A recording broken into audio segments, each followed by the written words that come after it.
বড়দের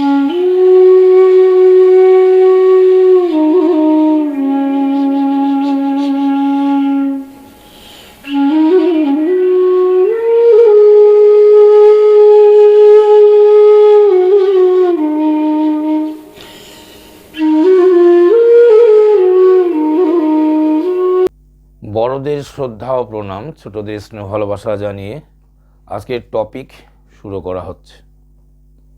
আজকের topic thumbnail দেখেই বুঝতে পেরেছেন কি। আমরা যারা নিরামিষাশী, যারা নিরামিষ খাই, তো তারাও কিন্তু আমরা প্রাণ নাশ করে থাকি। কারণ আমরা ধান, গম, শাকসবজি যা খাই তাদেরও প্রাণ আছে, উদ্ভিদেরও তো প্রাণ আছে। তো সেক্ষেত্রে ঠাকুরকে এই প্রশ্ন করা হয়েছিল। তো ঠাকুর উত্তরে কি বলেছিলেন সেটাই পাঠ করে শোনাবো মূলত। কারণ ঠাকুর যেগুলো বলেছেন তার উপরে আর কোনো কথা নেই, আমি নিজের মতো করে আর কিছুই বলতে চাইছি না। সালটি ছিল 1949 সাল, এপ্রিল মাস 11 তারিখ, সোমবার। পাঠ করে শোনাই। শ্রী শ্রী ঠাকুর কথাচ্ছলে বললেন, সেই দিন একটা পাঁঠা কেটে নিয়ে যাচ্ছিল আমার সামনে দিয়ে। মনে হচ্ছিল আমাকেই যেন কেটে নিয়ে যাচ্ছে। ওই রকম করে কেটে খায়, অথচ ওরা কিন্তু আমাদেরই মতন, সব বোধ আছে আমাদের মতন। এই যে পাঁঠা বা যে কোনো প্রাণী, সেগুলোও কিন্তু আমাদেরই মতন, তাদেরও কষ্ট হয়, ব্যথা হয়, তারা চিৎকার করে তাদের মারলে। তো আমাদের মতন সব বোধ আছে, তবু আমরা তাদের কেটে খাই। এবার কালী সেনদা আবার প্রশ্ন করলেন, আপনি তো বলেন সব কিছুরই প্রাণ আছে, সেদিক দিয়ে আমরা নিরামিষাশীরা যা খাই তাতেও তো উদ্ভিদ জগতের প্রাণ নাশ করা দরকার হয়। কথা ঠিক। শ্রী শ্রী ঠাকুর কি বললেন, ধরো তুমি ভাত খাও, যখন ধান পাকে তখন ধান গাছের জীবন শেষ হয়ে আছে। সেই সময় ধান কাটো, যাতে সেই মাটিতেই আবার তুমি ধান জন্মাতে পারো। এতে তুমি প্রকৃতির পরিপন্থী হও কমই। অবশ্য বেঁচে থাকতে গেলেই কিছুটা হিংসা অনিবার্যভাবে এসে পড়ে। দেখতে হয় সেটা কত কম করে পারা যায়। প্রকৃতির সঙ্গে যদি আমরা সহযোগিতা করে প্রকৃতিকে পরিপোষণ জুগিয়ে আত্মরক্ষার উপকরণ সংগ্রহ করি, তাতে কিন্তু বিশেষ কোনো দোষ হয় না। হ্যাঁ, কিছুটা বাঁচতে গেলে কিছুটা হিংসা অনিবার্যভাবেই এসে পড়ে, কিন্তু সেটা যতটা কম সম্ভব, যতটা কম করে পারা যায় সেদিকে লক্ষ্য রাখতে ঠাকুর বললেন।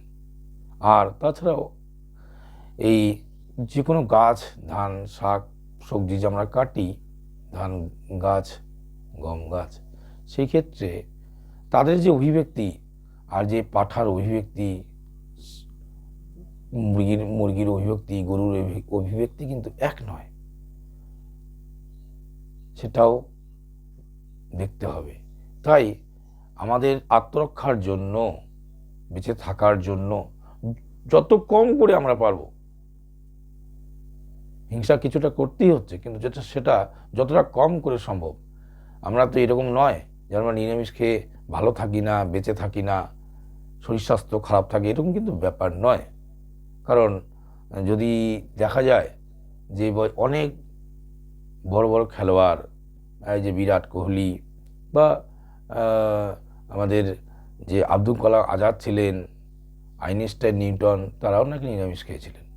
তারা নিরামিষ খেয়ে মানে বুদ্ধিবৃত্তি, শরীরের শক্তি কোনো দিক দিয়ে কিন্তু ঘাটতি থাকে না। কারণ প্রোটিন, ভিটামিন, ফ্যাট, স্নেহ যা দরকার আমাদের শরীরে, তা কিন্তু আমরা উদ্ভিদ জগৎ থেকে পেয়ে যাই, সব পেয়ে যাই।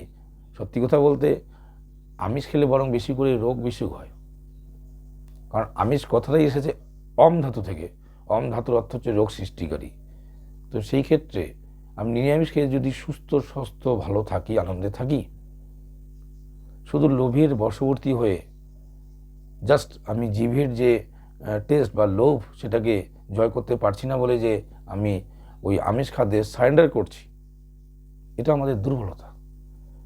ঠাকুরকে ভালোবেসে যদি আমরা চলি, ঠাকুর যা যা বলেছেন সেগুলো করতে হবে। ঠাকুর বলেছেন মাছ মাংস খাস নে আর পেঁয়াজ রসুন মাদক ছাড়। যাই হোক, আজকের এটুকুই। তাকে ভালোবেসে চলা মানেই তার কথাগুলো বিনা আপত্তিতে, বিনা ওজরে, বরং পরম আনন্দে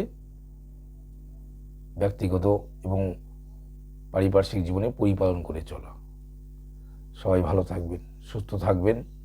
আজকে আর বাড়াচ্ছি না, পরবর্তীতে আরও আসবো কোনো না কোনো বিষয় নিয়ে। জয় গুরু।